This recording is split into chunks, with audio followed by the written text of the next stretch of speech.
The Al-Hol camp in northeastern Syria near the Iraqi border was meant to house about 5,000 people.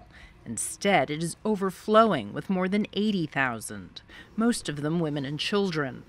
The vast majority are family members of fighters from the Islamic State terror group, who began arriving in December as the battle intensified to liberate the final remnants of Syrian territory from IS. The head of the International Committee of the Red Cross, Peter Maurer, recently met with families in the camp. The situation in the camp, obviously, is extremely difficult.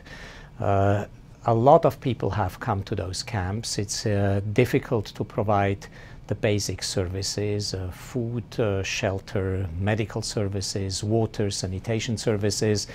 The humanitarian organizations, and in particular the local administration, have been overwhelmed, and we do our best now to step up our response, our humanitarian response.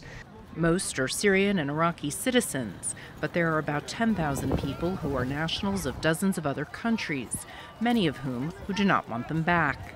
Humanitarians are especially concerned about the thousands of children, hundreds of whom have no adult looking after them. 2/3 of those who are in Al-Hol camp are children below 12 years old, and they, of course, haven't known much except for living under Islamic State situations, living in camps, and it is important that those countries do take back children and give a perspective, in particular those who are unaccompanied children. Maurer said the repatriation of children, especially unaccompanied ones, is a top priority for ICRC.